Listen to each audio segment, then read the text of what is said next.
क्या छोटे छोटे दल अभी भी बीजेपी या एनडीए को नुकसान पहुंचा सकते हैं चिराग पासवान और नीतीश के रहने के बावजूद? तो आप लोगों को ऑफर क्या दिया गया है बीजेपी की ओर से या एनडीए की ओर से? मुलाकात बड़े नेताओं से हुई है। भारतीय जनता पार्टी भ्रम में है कि अति पिछड़ा उनके साथ है, ये आश्चर्यजनक है। कहीं न कहीं बता दिया गया है नीतीश जी को कि देखिए आपके साथ रहने वाले पारस को आउट कर दिया गया, इसलिए आने वाले समय में आपको भी संभल के सोच लीजिए कि आपकी क्या दुर्दशा होने वाली है। ऑलरेडी जिनके पास 5 MP थे उन्हें आज बेदखल कर दिया गया। ये पार्टियां ज़्यादा हो गई या सीट कम हो रहा है। परिस्थिति के शिकार यदि कोई और भी दल है तो हम भी हैं उसके शिकार।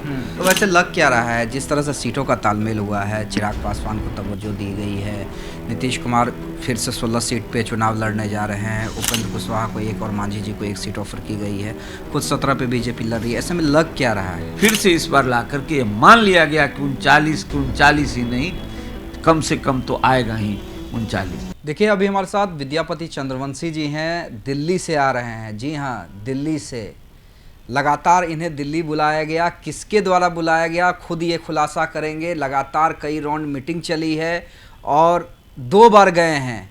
सीधे विद्यापति चंद्रवंशी जी से बात करते हैं। किसने बुला लिया आपको दिल्ली? लगातार कभी आप पटना आए नहीं कि फिर दोबारा दिल्ली बुला लिया गया। किनसे बातचीत चल रही है, क्या ऑफर दिया गया है? देखिए अभी जो परिस्थिति है उस परिस्थिति में कहीं न कहीं जो अभी माननीय मुख्यमंत्री जी जब से इसमें आए हैं एनडीए गठबंधन में, तो परिस्थितियां बहुत उलट पुलट हो गई। उसके पहले कई लोगों की कई बातें समझिए कि फाइनल ही हो चुकी थी, लेकिन उनके आने के बाद परिस्थितियां जो ये बदली है और वहाँ पर सीट शेयरिंग का जो मामला था, जो जब इस परिस्थिति में आ गया कि लोगों को जो है सो पार्टियां ज़्यादा हो गई या सीट कम हो रहा था, तो उस तरह से एडजस्टमेंट हुआ है। तो उस परिस्थिति के शिकार यदि कोई और भी दल है तो हम भी हैं उसके शिकार। तो इस परिस्थिति में ये बात तो चल रही है ना कि जो दल से बात चल रही थी, चाहे मैं हूँ या और कोई हो, तो फिर उनके साथ कैसा संबंध रहेगा इस चुनाव में, इस लोकसभा चुनाव में वो दलें क्या करेंगी जो उनके साथ बात में कुछ आगे बढ़ गई थी और उनको आज सीट नहीं मिला, तो उनके साथ कैसा संबंध रहेगा और लोकसभा चुनाव में वो क्या करेंगे ऐसे दल। तो इसकी चिंता तो कहीं न कहीं एनडीए गठबंधन को भी है कि ऐसा न हो कि ये दल आज समझ में आ रहा है कि कुछ नहीं है, कोई औकात नहीं है, हम लोग बहुत बड़े हैं, मोदी जी फैक्टर हैं, उस पर सभी का वोट मिलेगा। और यदि कहीं एक संशय एनडीए में भी है कि कहीं अगर पत्ता पलटा तो कहीं ऐसा न हो कि 2-4 सीट हाथ से चला जाए। तो जहाँ पर अभी 40 के 40 निकालने की बात है बिहार में, तो इसके और उसके जगह 2-4 सीट चला जाए, ये चिंता तो कहीं न कहीं रहती है बड़े दलों को भी, क्योंकि अभी आंकड़ा 400 पार का इन लोगों ने बनाया है। तो इसी सब को पैचअप करने के लिए बातें होती है कि भाई आप ऐसे कीजिए, आप ऐसे कीजिए, आप लोकसभा में नहीं आए तो विधानसभा में आ जाइए, इसी तरह की बातें होती है। तो हम लोगों ने भी इस विषय, हम लोग से भी बात हुई, तो अभी तो हम लोग जो है आप पटना आए हैं और कल नहीं परसों, यानी कि आज 19 है, 21 तारीख को बृहस्पतिवार के दिन हम लोगों ने कार्यकारिणी समिति की बैठक बुलाई है कि हमको क्या निर्णय लेना है, क्या अकेले चुनाव में जाना है या क्या करना है। तो इस तरह की बातें। ऑफर क्या दिया गया? ऑफर क्या दिया गया कि मदद कीजिए या क्या कीजिए? क्योंकि भाई सीटें तो बांट ली, तो आप लोगों को ऑफर क्या दिया गया है बीजेपी की ओर से या एनडीए की ओर से? मुलाकात बड़े नेताओं से हुई है, तमाम बड़े नेताओं से।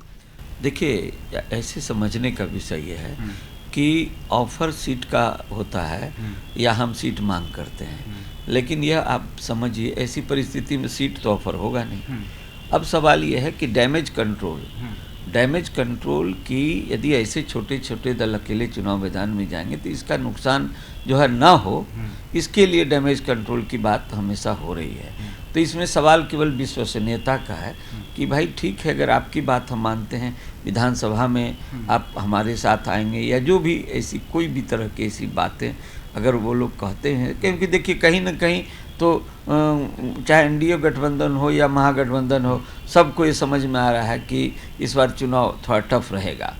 तो इसलिए बहुत तरह की बातें हैं। और ऑफर क्या, अभी तो बात चल रही है कि जो है ये लोग, हम लोग जो है चुनाव में जा रहे हैं तो ऐसा न हो कि जा करके एनडीए को नुकसान कर दें। आप तो लगातार अति पिछड़ों का मामला उठाते भी रहे हैं, लगातार अति पिछड़ों के लिए लड़ाई लड़ते रहे हैं। तो देखिए, तो वही मैं बता रहा हूँ कि कहीं न कहीं एनडीए के दिमाग में है कि ये अति पिछड़ा वर्ग को लेके चल रहे हैं साथ में, और इसकी आबादी 36% अभी बताई जा रही है। तो इस आधार पर ये अगर कहीं एकजुट हो गया तो इसका तो बहुत भारी नुकसान हो जाएगा। और ये लोग जो एक भावना मन में रखे हैं एनडीए गठबंधन में कि नीतीश जी आ गए मतलब अति पिछड़ा आ गया, तो यही चीज़ जो है, ये भ्रम जो है इन लोगों को है। और इसी विषय पर हम लोग भी परसों जो मीटिंग है हम लोगों की, उसमें हम लोग ये निर्णय लेंगे कि हम लोग को अकेले चलना है या किसी के साथ चलना है, या इस लोकसभा में उनको साथ देना है, या अकेले चलने का निर्णय होगा। ये परसों हम लोगों का निश्चित हो जाएगा। और उसके बाद फिर प्रेस कॉन्फ्रेंस करके हम लोग आप लोग बताएंगे, जनता को बताएंगे। अच्छा, वैसे लग क्या रहा है, जिस तरह से सीटों का तालमेल हुआ है, चिराग पासवान को तवज्जो दी गई है, नीतीश कुमार फिर से 16 सीट पे चुनाव लड़ने जा रहे हैं, उपेंद्र कुशवाहा को 1 और मांझी जी को 1 सीट ऑफर की गई है, खुद 17 पे बीजेपी लड़ रही है। ऐसे में लग क्या रहा है आपको, क्या छोटे छोटे दल अभी भी बीजेपी या एनडीए को नुकसान पहुंचा सकते हैं चिराग पासवान और नीतीश के रहने के बावजूद? देखिए, सबसे पहले आपने जो ये कहा कि ये जो परिस्थिति आई है कि ऐसे छोटे छोटे दल या जो भी हैं ये लोग बाहर कर दिए हैं, गए हैं कुछ दल एनडीए के द्वारा, और बहुत कठोर निर्णय लिया गया। और निर्णय लेकर के जो ऑलरेडी जिनके पास 5 एमपी थे उन्हें आज बेदखल कर दिया गया। ये एक कठोर, जी पारस जी को एक कठोर निर्णय लिया गया। लेकिन यह सबसे महत्वपूर्ण विषय यह है इसमें कि आखिर यह जो घटना हुई है, ये घटना का कहाँ से बीजारोपण हुआ। चूँकि पारस जी कहीं न कहीं नीतीश जी के साथ रह करके ये सारा जो व्यू रचना हुई थी उस समय नीतीश जी के द्वारा किया गया, और कहीं न कहीं नीतीश जी को यह बता दिया गया है, कहीं न कहीं बता दिया गया है नीतीश जी को कि देखिए आपके साथ रहने वाले पारस को आउट कर दिया गया, इसलिए आने वाले समय में आपको भी संभल के सोच लीजिए कि आपकी क्या दुर्दशा होने वाली है। इसलिए जो है अभी वो यूटिलाइज हो रहे हैं। जब तक यूटिलाइज हो रहे हैं, मेरा ये कहना है कि नीतीश जी जो आज जो रहनुमा बने हुए हैं, और भारतीय जनता पार्टी भ्रम में है कि अति पिछड़ा उनके साथ है, ये आश्चर्यजनक है। जबकि भारतीय जनता पार्टी के पास इतना सिस्टम है, सर्वे करा सकती है कि नीतीश जी के साथ अति पिछड़ा आज है कि नहीं, दूध का दूध पानी का पानी हो जाएगा। लेकिन पिछले 2019 के रिजल्ट को जो है मानक पैमाना मान करके ये माना गया, और नीतीश जी को फिर से इस बार ला करके ये मान लिया गया कि 39 ही नहीं, कम से कम तो आएगा ही 39। देखिए आने वाले समय में बताएगा। और अति पिछड़ा समाज तो हम आम जनता पार्टी के साथ रहना है, उसमें तो प्रतिबद्ध है वो कि जो है अब अपना घर बन गया है तो दूसरे घर में क्यों रहें। इसलिए ये इस बार लोकसभा चुनाव में, और परसों हम लोग का 21 तारीख को बैठक में क्लियर हो जाएगा, फिर प्रेस कॉन्फ्रेंस करके हम लोग जनता को बताएंगे। तो देखिए, दिल्ली में मान मनोबल का दौर जारी है, लगातार 2 बार दिल्ली बुलाया गया, बड़े नेताओं से मुलाकात हुई, क्या ऑफर दिया गया ये भी आप समझ सकते हैं। लेकिन परसों का डेट इम्पोर्टेंट है कि विद्यापति चंद्रवंशी क्या फैसला लेते हैं।